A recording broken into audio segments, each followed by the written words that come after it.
सारा नु जय मसीह दी। ओके, आइए आप आज दी मीटिंग शुरू करते थे। प्रार्थना करांगे। सर्वशक्तिमान परमेश्वर प्रभु, हम आपकी महिमा करते हैं प्रभु, धन्यवाद करते हैं आज के दिन के लिए। आप राजाओं के राजा, प्रभुओं के प्रभु, दया के सागर हो प्रभु। प्रार्थना करते हैं प्रभु, आप हमारी मदद करें, सहायता करें। जो भी मैसेज हो कि हम अच्छे से उसको मैं भी प्रीच कर सकूं। परमेश्वर आप मेरी अगुवाई करना और लोगों के लिए प्रार्थना करता हूं प्रभु, जो भी इस मैसेज को सुने उनके हृदय को खोले पिता परमेश्वर, ताकि हम एक अच्छे विश्वासी बन सके, आपके जैसे बन सके पिता परमेश्वर। धन्यवाद प्रभु यीशु, आपने हमारी सारी प्रार्थनाओं को सुना है और उसे पूरा किया।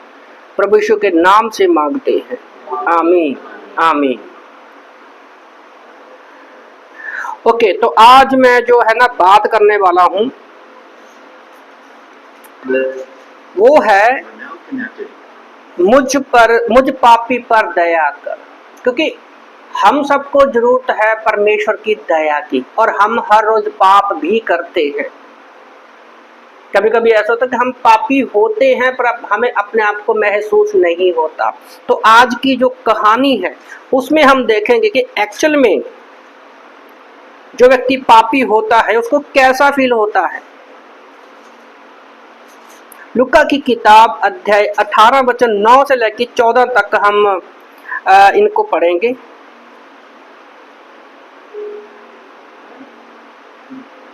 लूका की किताब अध्याय 18 वचन 19 से लेकर 14 तक हम पढ़ेंगे।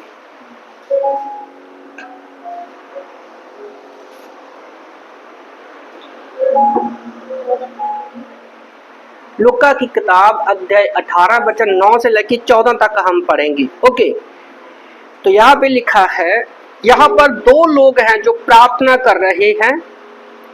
एक तो फरीसी है और दूसरा है चुंगी लेने वाला। मैं पढ़ता हूं। और उसने कितनों से जो अपने ऊपर भरोसा रखते थे कि हम धर्मी हैं, औरों को तुच्छ जानते थे, तो एक दृष्टांत कहा। कभी कभी हमारे जीवन में ऐसा होता है कि हम अपने ऊपर ज्यादा भरोसा रखते हैं और अपने आप को धर्मी मानते हैं, और दूसरों को लगता है कि ये तो तुच्छ है। मैं ज्यादा प्रार्थना करता हूँ, बाइबल पढ़ता हूँ, दान देता हूँ, दशवांश देता हूँ, सब कुछ करता हूँ। हम अपने कार्यों के द्वारा धर्मी बनने की कोशिश करते हैं। और दूसरे जो लोग सिंपल लोग हैं, साधारण लोग हैं, प्रचार नहीं करते, सड़कों पर पर्चे नहीं बांटते,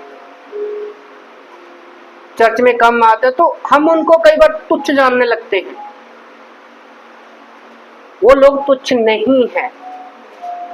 ओके, कईयों की बहुत सारी मजबूरियां होती हैं, तो एज ए विश्वासी हमें उनकी मजबूरियों को समझना है, तो उनको प्यार से समझाना है, ठीक है। पर ऐसा नहीं है कि हम अपने आप को ऊपर रखें अपने कामों के द्वारा। यहाँ पर जो बात हो रही है अपने आप को धर्मी ठहराने की, वो बात हो रही है कि व्यक्ति अपने ऊपर भरोसा रखते हैं कि हम धर्मी हैं। इस यहाँ पर भी हम धर्मी है, इसमें भी दो बातें आती हैं। पहला, हम अपने कामों के द्वारा अपने आप को धर्मी मानते हैं। दूसरा, रोमियो की किताब अध्याय 8 वचन 33 के अनुसार यीशु मसीह ने अपने लहू के द्वारा हमें धर्मी बनाया है। क्रूस पर उसने हमारे पापों को अपने ऊपर ले लिया। उसका हमारे जो पाप थे वो यीशु मसीह के ऊपर गए, और यीशु मसीह की जो धार्मिकता थी वो हमारे ऊपर आ गई है, ठीक है। तो पर आज हम बात करेंगे कि हम पापी कैसे हैं जब हमें लगता है कि हम धर्मी हैं। ओके, तो कितनों से जो अपने ऊपर भरोसा रखते थे हम धर्मी हैं, औरों को तुच्छ जानते थे, तो एक दृष्टांत कहा। तो यहाँ पर सिचुएशन क्या है? सदूकी और फरीसी बाइबल का पूरा ज्ञान रखने वाले लोग थे। उनको लगता था कि हम सबसे बड़े धर्मी हैं, तो वो एक वहम में थे। उनका वहम दिखाने के लिए, वहम को तोड़ने के लिए यीशु मसीह एक दृष्टांत बताता है।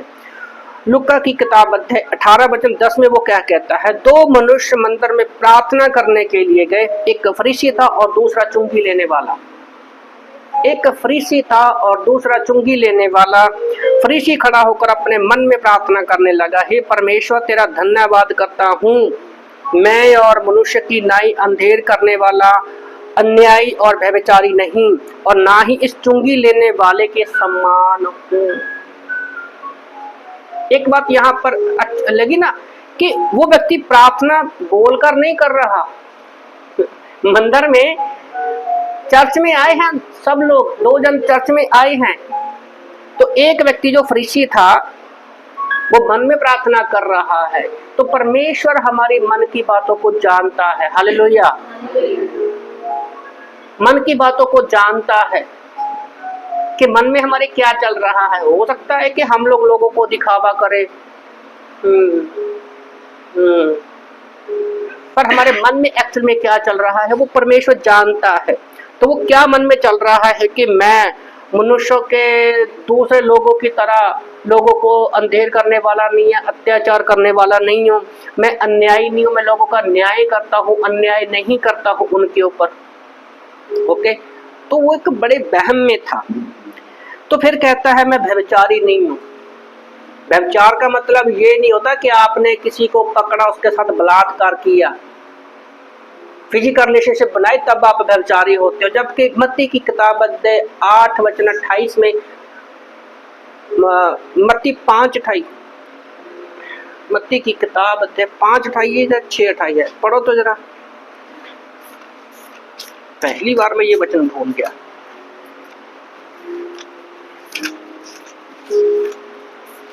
मत्ती की किताब अध्याय 5:28 होना चाहिए। पढ़ो कोई भी, सिमरन वही है ना। हाँ, मत्ती अभी व्यभिचार की एग्जाम्पल क्या दी। मत्ती की किताब अध्याय 5:28 के अनुसार कि अगर किसी व्यक्ति ने अपने मन में किसी औरत के प्रति बुरा ख्याल किया तो उसने उसका बलात्कार कर दिया, फिर चाहे दुनिया के किसी भी कोने में क्यों ना हो सकता है वो फरीसी ने कभी किसी औरत को छुआ भी ना हो, पर ऐसा नहीं है कि उसने मन में कभी कोई ना सोचा हो, तो ये व्यभिचार है। उसी तरह से अगर हम किसी के प्रति मन में जलन, कड़वाहट, गुस्सा करते हैं तो हम उस व्यक्ति का कत्ल कर देते हैं जिसके प्रति हम मन में अपने सोच रहे हैं, क्योंकि परमेश्वर हमारे मन को जानता है। तो वो और कहता है अपनी बढ़ाई में कि मैं सप्ताह में 2 बार उपवास करता हूँ, मैं अपनी सब कमाई का 10वांश भी देता हूँ। लूका की किताब अध्याय 8:12 में, तो मैं अन्यायी नहीं हूँ, व्यभिचारी नहीं हूँ, मैं अंधेर करने वाला नहीं हूँ, मैं 2 बार फास्टिंग रखता हूँ और मैं अपना दान 10वांश भी देता हूँ। तो वो अपने कामों के द्वारा धर्मी बनने की कोशिश कर रहा है। ये तो था फरीसी जिसके पास बाइबल को निचोड़ के वो खा चुका है, उसके पास ज्ञान है, परमेश्वर का आत्मा नहीं है और समझ नहीं है। परंतु एक दूसरा व्यक्ति भी है जो यहाँ पर प्रार्थना कर रहा है, परंतु चुंगी लेने वाले। तो पहला व्यक्ति कौन था? फरीसी था। अब दूसरा व्यक्ति कौन है? जो चुंगी लेने वाला है। परंतु चुंगी लेने वाले ने दूर खड़े होकर स्वर्ग की ओर आंखें उठाना भी ना चाहा, वरन अपनी छाती पीट कर कहा, हे परमेश्वर, मुझ पापी पर दया कर। कितना फर्क है ना, 2 जन एक ही जगह पर 2 जन हैं और दोनों की प्रार्थना बड़ी अलग अलग है। तो जो सचमुच अपने आप जिसको पाप का एहसास होगा ना, वो एक्चुअल में परमेश्वर के सामने खड़ा भी नहीं होगा। उसको अंदर से एहसास होगा कि हाँ यार, मेरे अंदर कुछ गलती की है। तो एक्चुअल में वो पाप का पश्चाताप होता है, हमें महसूस होता है। और पता है, इसी तरह हमारे अंदर ये यहाँ पर ये जो 2 चित्र हैं, ये हमारे अंदर 2 स्वभाव को दिखाते हैं। एक स्वभाव दिखाता है हमारा पापी स्वभाव और दूसरा है पवित्र आत्मा का स्वभाव, क्योंकि पवित्र आत्मा हमेशा शांत रहकर परमेश्वर की ओर हाथों को उठाकर आराधना करने की बात करता है। यीशु मसीह ने भी कहा, अगर तू प्रार्थना करना चाहता है तो अकेले में जा, दिखावा मत कर। ज्यादा बड़बड़ करने से क्या होगा? तेरी प्रार्थना नहीं सुनी जाएगी। क्योंकि दुनिया में अविश्वासी लोग ऐसे ही तो प्रार्थना करते हैं। तो हमारे अंदर ये एक युद्ध चल रहा होता है।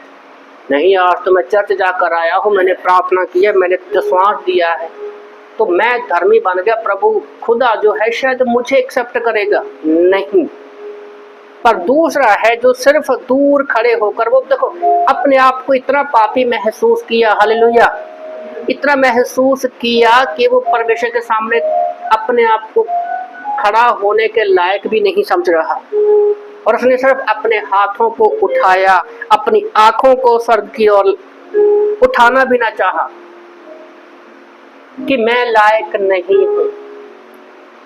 ये होता है हमें पाप का एहसास होना, और अपनी छाती पीट कर कहा, हे प्रभु मुझ पर दया कर। तो आपको क्या लगता है किस पर परमेश्वर ने दया की होगी? ऑब्वियसली परमेश्वर उनकी प्रार्थनाओं को सुनता है जो नम्र और दीन होकर प्रार्थना करते हैं। तो वचन 14 में क्या लिखा है? मैं तुमसे सच कहता हूं, वह दूसरा नहीं परंतु यही मनुष्य धर्मी ठहराया जाकर अपने घर गया, क्योंकि जो कोई अपने आप को बड़ा बनाएगा वह छोटा किया जाएगा, और जो अपने आप को छोटा बनाएगा वह बड़ा किया जाएगा। तो यहाँ पर यीशु मसीह की एग्जाम्पल हम लोग देखते हैं।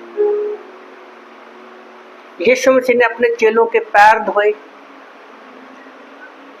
वो परमेश्वर था, पर वो फिलिपियों की किताब अध्याय 2 वचन 5 के अनुसार वो नम्र बन गया, दीन बन गया, मनुष्य बन गया, इतना कि मुझे क्रूस पर चढ़ा दो, इतना नम्र दीन बन गया। वो नीचे झुका तो परमेश्वर ने क्या कहा?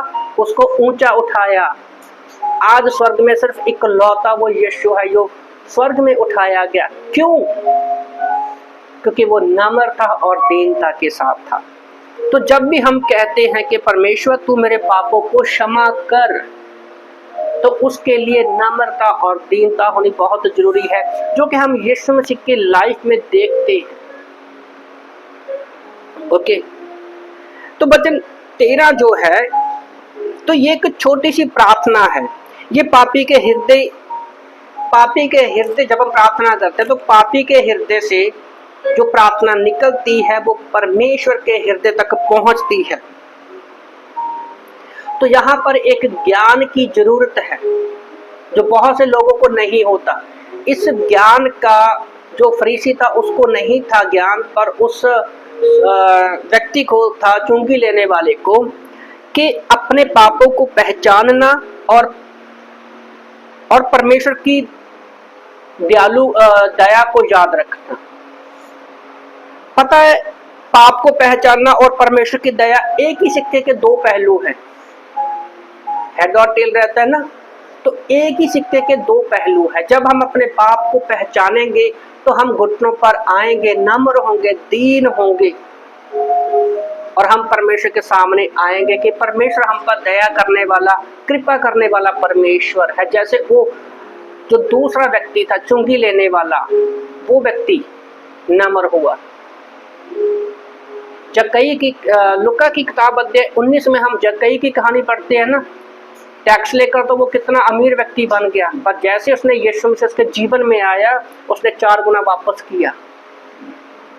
तो ये होता है एक हृदय परिवर्तन, जब हम सच में परमेश्वर को कहते हैं नम्र होकर, दीन होकर के, परमेश्वर तू मेरी मदद कर।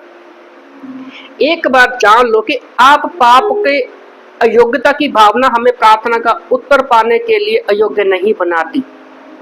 कभी कभी पाप की भावना हमारे दिल में आती है ना, तो हमें लगता है कि हम अब इस लायक नहीं हो है कि परमेश्वर के सामने खड़े हो सके। पर पाप की जो भावना हमारे जीवन में आती है वो एक्चुअली परमेश्वर के सामने जब जाकर हम प्रार्थना करते हैं, उसका उत्तर पाने के लिए वो हमें लायक बनाती है। पर सच्चाई क्या है? हम कैसे इस भावना, जो पश्चाताप की भावना हमारे जीवन में है, वो पवित्र आत्मा के द्वारा ही होती है, और पवित्र आत्मा का काम हमारे जीवन में दिखाई देता है। तो यहाँ पर जब एक वो चुंगी लेने वाला व्यक्ति था, परमेश्वर के सामने खड़ा नहीं हो पा रहा था, तो उसके अंदर एक पवित्र आत्मा का कार्य दिखता है कि हम टूट जाते हैं। एक गिलानी होती है, गिलानी मतलब समझना, अपने आप को गिल्टी फील करना। एक गिलानी होती है कि हमें किसी के सामने खड़ा होने के लायक नहीं बनाती, पर वही गिल्टी अगर हम परमेश्वर के सामने लेकर जाते हैं तो परमेश्वर हमें उस गिल्टी से बाहर निकाल के हमें खड़ा करता है। तो एक मैंने ये जो जरा मैं अब सुबह में इसके ऊपर मेडिटेशन कर रहा था, पाप के ऊपर, तो एक बड़ा अच्छा थॉट मेरे मन में डाला परमेश्वर ने कि पाप एक भूख और प्यास की तरह है जिसको बुझाना जरूरी है। अगर पानी भी पिएंगे तो प्यास बढ़ती जाएगी, हमें नुकसान होगा। अगर भूख हमें कंटिन्यू लगी रहेगी, हम उसको नहीं खाना खाएंगे तो वो भी हमारे लिए नुकसानदायक होगा। सेम पाप है, ठीक है। पानी को प्यास को पानी से बुझाया जा सकता है, भूख को खाने से बुझाया जा सकता है, पर पाप हम हर पल हर घड़ी करते हैं। तो उसको जब हम पाप को दीनता के साथ पश्चाताप करते हुए प्रार्थना करते हैं तो परमेश्वर हमें उस पाप से बाहर निकालता है। तो याद रखो, भूख और प्यास की तरह है पाप। तो जब हम दीनता के साथ पश्चाताप करते हैं, परमेश्वर के पास जाते हैं, तो परमेश्वर हमें बाहर निकालता है। ओके, तो पहला पॉइंट क्या है कि इससे जब क्या होता है कि जब हम नम्र होकर दीन होकर अपने पापों की क्षमा मांगते हैं, परमेश्वर को कहते हैं कि प्रभु मुझ पापी पर दया कर, तो इससे परमेश्वर प्रसन्न होते हैं, परमेश्वर खुश होते हैं जब उसके पास जाते हैं। तो यीशु ने क्या कहा, धर्मी कौन है? दूसरा व्यक्ति, चुंगी लेने वाला, जिसने कहा प्रभु मुझ पर तो दया कर। एक शब्द के ऊपर मेरा ये मन टिकते और मैं रात से मेडिटेशन कर रहा था। तो कहने का मतलब ये आपके साथ भी ऐसा होता है, सबके साथ ऐसा होता है। जब आप गलती करते हो, पाप करते हो ना, आपको पवित्र आत्मा अंदर से झंझोड़ता है, तोड़ता है वो आपको। मेरे साथ कई बार ऐसा एहसास हुआ। ऐसा कोई भी काम जब हम परमेश्वर की आज्ञाओं के विरुद्ध करते तो आत्मा हमें अंदर से कहता है, हम दुखी भी हो जाते हैं। दुखी होना बुरी बात नहीं है, गलत बात तो वो है, बुरी बात तो वो है जब हम दुखी होने के बाद उस गलती का पश्चाताप नहीं करते और ये नहीं कहते कि परमेश्वर मुझ पर दया कर। भजन संहिता 51:7 में 51:17 में लिखा है, टूटा मन परमेश्वर के बलिदान योग्य है, तू टूटे और पिसे हुए मन को तुच्छ नहीं जानता। तो जब आप टूटे मन से दीन होकर परमेश्वर के पास आते हो तो वो आपको तुच्छ नहीं जानता। यशायाह की किताब अध्याय 6 वचन, ये जो भजन संहिता 51 है, जब दाऊद ने व्यभिचार किया, उसने कम से कम 1 साल के लगभग अपने पाप को छुपा के रखा, पर जैसे ही उसने नातान नबी ने उसको एहसास करवाया, उसको पाप का एहसास हुआ और वो 1 हफ्ते तक फास्टिंग में गया। ओके, तो यशायाह के जीवन में भी हम यही देखते हैं। यशायाह कहता है, यशायाह की किताब अध्याय 6 वचन 5 में, हाय हाय मैं नष्ट हुआ क्योंकि मैंने अशुद्ध होठों वाला मनुष्य हूँ, अशुद्ध होठों वाला मनुष्य हूँ और अशुद्ध होठों वाले मनुष्य के बीच में रहता हूँ, क्योंकि मैंने सेनाओं के यहोवा महाराज राज को अपनी आंखों से देखा। तो जब हम परमेश्वर के सामने खड़े होते हैं ना, अगर आपके अंदर वो गिलानी आती है तो सच में आप परमेश्वर को एक वो बलिदान बन गए हो जो परमेश्वर के सामने चढ़ाने के योग्य है। अगर आप चर्च में बैठे हो, प्रार्थना कर रहे हो, बाइबल पढ़ रहे हो, आप अपने एटीट्यूड में है ना, आपको लगता है कि हाँ मैं सही जा रहा हूँ, तो एक्चुअल में आपको सही लगता है अपनी नजर में, पर एक्चुअल में आप एक वो लंगड़ा मेमना हो जो परमेश्वर के सामने ग्रहण नहीं किया जाएगा। उस व्यक्ति ने, फरीसी ने कितना कुछ कहा, मैं दसवां देता हूँ, व्यभिचार नहीं करता, अन्याय नहीं करता, अंधेर नहीं करता, उसको परमेश्वर ने धर्मी नहीं कहा। उस व्यक्ति को धर्मी कहा, चुंगी लेने वाले को, जिसने कहा प्रभु मुझ पर दया कर, मैं तेरे सामने खड़ा होने के लायक भी नहीं हूँ। यशायाह की किताब अध्याय 66 वचन 2 में भी परमेश्वर का वचन कहता है, वह सब वस्तु मेरे हाथ की बनाई हुई है, इसलिए ये सब मेरी ही है, परंतु मैं उसकी ओर दृष्टि करूंगा जो दीन और खेदित मन का है, वह मेरे वचन सुनकर थरथराता है। कभी ऐसा होता है कि आप वचन पढ़ रहे हो, वो आपके दिल के ऊपर कांटों की तरह चुभ रहा है। मेरे साथ ऐसा होता है, कभी कभी मैं अपने आप को ना खड़ा भी नहीं हो पाता। ये एक दिन में आपको महसूस नहीं होगा, अगर इसके लिए आपको जैसे जैसे प्रभु में बढ़ते जाओगे ना, परिपक्व होते जाओगे, आप बाइबल को हाथ में लेने से भी डरोगे। ये एक परिपक्वता की निशानी है। मैच्योरिटी लेवल पता चलता है यहाँ से। पहले ऐसा था बाइबल कभी भी लेके कुछ भी पढ़ लो। अब जब भी मुझसे कोई गलती होती है मैं बाइबल पढ़ने की कोशिश करता हूँ तो एक डर लगता है कि नहीं मैं काबिल नहीं हूँ। पर सचमुच जब हमारा मन टूटा होता है परमेश्वर हमारे पास आते हैं और टूटे मन को परमेश्वर पसंद करता है। मत्ती की किताब अध्याय 5 वचन 3 में भी परमेश्वर का वचन कहता है कि जो मन के दीन है स्वर्ग का राज्य उन्हीं का है। ओके। और मत्ती की किताब अध्याय 6 वचन 12 में भी लिखा है कि जैसे हमने अपने अपराधियों को क्षमा किया वैसे तू भी हमारे अपराधों को क्षमा कर। अगर आप अपने पापों की क्षमा मांगनी चाहते हो तो सबसे पहले अपने जिसने तुम्हारा दिल दिखाया या जिसके साथ तुम्हारी प्रॉब्लम है तुम्हें क्षमा मांगनी हो। कठिन है पर इम्पॉसिबल नहीं है। इम्पॉसिबल भी कहता है आई एम पॉसिबल। ओके।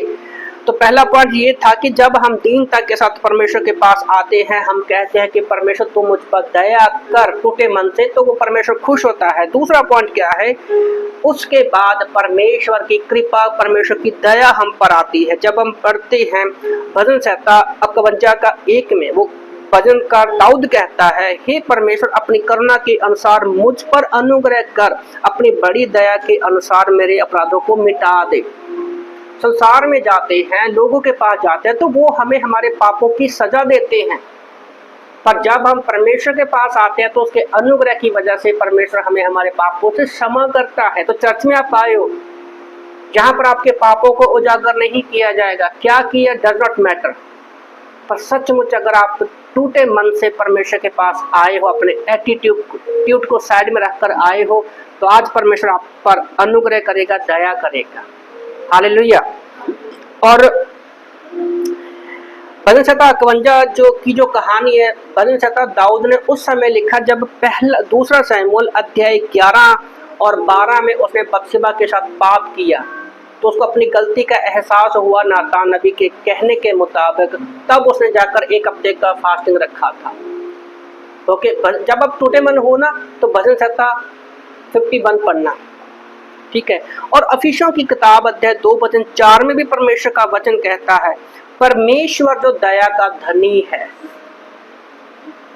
परमेश्वर की दया कभी खत्म नहीं होती, दया का धनी है। वो एक समुंदर की तरह है, वो हमेशा भरा रहता है जो कभी खाली नहीं होता, अपने उस बड़े प्रेम के कारण जिससे उसने हमसे प्रेम किया। तो परमेश्वर हमसे क्यों दया करेगा, क्योंकि वो हमसे प्यार करता है। हम उसके उत्पत्ति की किताब अध्याय 1 वचन 27-28 के अनुसार हम उसका स्वरूप में बनाए गए हैं। यूहन्ना की किताब अध्याय 3 वचन 16 के अनुसार कि परमेश्वर ने जग से ऐसा प्रेम किया कि उसने अपना इकलौता बेटा दे दिया। ओके। तो परमेश्वर हमसे प्रेम करता है और वो हम पर दया करेगा। आप अपने बच्चों पर कितना भी गुस्सा क्यों ना हो, पर लास्ट में प्यार ही करते हो ना। हमारे पास हम आंटी कितनी बड़ी एग्जांपल है, अब इनका बेटा किन हालातों में है, कितना घर में लड़ाई झगड़ा करता है, क्लेश करता है, नशा करता है, पूरी दुनिया उसको नकारती है, पर आंटी का प्रेम कभी कम हुआ। तो जब एक माँ धरती पर रहते हुए अपने बच्चे को इतना प्यार करती है, तो हमारा तो वो स्वर्गीय पिता है। यूहन्ना की किताब अध्याय 1 वचन 12 के अनुसार हम परमेश्वर के बेटे बेटियां बन जाते हैं जब हम यीशु मसीह को अपना उद्धारकर्ता के रूप में ग्रहण करते हैं, उसके लहू पर विश्वास करते हैं, क्रूस के जीवन को देखते हैं हम यीशु मसीह के। और पहला पत्रस अध्याय 1 वचन 3 में भी परमेश्वर का वचन कहता है, हमारे प्रभु यीशु मसीह ने परमेश्वर के पिता का धन्यवाद हो जिसे मसीह के मरे हुए में से जी उठने के द्वारा हमें बड़ी दया से हमें जीवित आशा दी है और हमें नया जीवन दिया। अब नया जीवन का मतलब पता क्या है, एक तो हम एक बार गर्भ से पैदा होते हैं, पर दूसरी बार जब हम यीशु मसीह को उद्धारकर्ता के रूप में ग्रहण करते हैं तो हम आत्मा में नया जीवन पाते हैं। ओके। आत्मा में नया जीवन पाते हैं सिर्फ विश्वास के द्वारा। आज अगर आपने गलती की है, पाप किया है, तो बस आपको इतना कहना है, परमेश्वर मुझ पापी पर दया कर, और परमेश्वर आपके ऊपर वो दया करेगा। विलाप गीत अध्याय 3 वचन 22 में भी परमेश्वर का वचन कहता है कि परमेश्वर की करुणा दया हर रोज नहीं होती है। ओके। तो पहला लिखा है, तो जो उसने हमारा उद्धार किया वह अधर्म के कामों के कारण नहीं जो हमने आप किए हैं, पर अपनी दया के अनुसार नए जन्म के स्नान और पवित्र आत्मा के हमें नए बनाने के द्वारा हुआ है। तो याद रखो, तीतुस की किताब अध्याय 3 वचन 5 के अनुसार हम उस सदूकी और फरीसी की तरह नहीं है, सदूकी फरीसी की तरह नहीं है जो कहता है मैंने पाप नहीं किया, मैंने अन्याय नहीं किया, मैंने व्यभिचार नहीं किया, मैं दान देता हूँ, दशवांश देता हूँ। परमेश्वर ऐसे हमारे कामों के द्वारा हमारा न्याय कभी नहीं करता। परमेश्वर टूटे मन वाले को एक्सेप्ट करता है, जैसे चुंगी लेने वाले ने कहा प्रभु मैं तेरे सामने खड़ा भी नहीं हो सकता। ओके, तो आज आप यहाँ पर हैं, परमेश्वर शायद आपके मन में कोई गिलानी है, हम आंखें बंद करेंगे, शायद हमारे मन में कोई गिलानी है। ओके, तो अपने गुनाहों को, पापों को याद करें, उस चुंगी लेने वाले की तरह परमेश्वर के सामने आइए और कहें परमेश्वर से कि प्रभु तू हमारी मदद कर। हम सचमुच तेरे पास आते हैं, अपने सारे पापों की, गुनाहों की हम क्षमा मांगते हैं। प्रभु का वचन कहता है, यशाया की किताब अध्याय 55 वचन 17 में लिखा है कि परमेश्वर 2 जगह पर रहता है, एक तो स्वर्गों के स्वर्ग में रहता है और दूसरा टूटे मन वाले लोगों के पास रहता है। और आज हम यहाँ पर इकट्ठा है, परमेश्वर हमारे बीच में मौजूद है। मत्ती की किताब अध्याय 18 वचन 20 के अनुसार वो कहता है, जहाँ 2 या 3 मेरे नाम से इकट्ठा होते हैं मैं वहां पर मौजूद हूँ। तो हम अपने पापों को, गुनाहों को मानते हैं। प्रभु हम चाहते हैं कि आप हम पर दया करें, तेरे नाम में बढ़ते जाएं प्रभु। धन्यवाद प्रभु। प्रभु हम घमंडी ना बने, हम अपने कामों पर घमंड ना करें, क्योंकि आप टैलेंटेड लोगों को नहीं चुनते, आप जो ईमानदार हैं परमेश्वर उनके ऊपर आप उन लोगों को ईमानदारी चाहते हो, विश्वास योग्यता चाहते हो परमेश्वर। मैं प्रार्थना करता हूँ प्रभु हमें मदद करके हम आपके जैसे दिन भर बनते जाएं। धन्यवाद प्रभु, आपने हमारे सारे पापों को, गुनाहों को क्षमा कर दिया है। हमारी मदद करे प्रभु कि हम पूरा हफ्ता आपकी अगुवाई में चल सके और अगले संडे भी प्रभु तेरे भवन में इकट्ठा हो सके। प्रभु दिन भर के कामों में हमारी मदद करो, सहायता करो परमेश्वर, कि हम अपनी जुबान से नहीं बल्कि तेरी आत्मा की अगुवाई में चल सके। धन्यवाद प्रभु, आपने हमारी सारी प्रार्थनाओं को सुना है और उसे पूरा किया। प्रार्थना उद्धार करता प्रभु यीशु के नाम से मांगते हैं, आमीन आमीन। सबको जय मसीह की।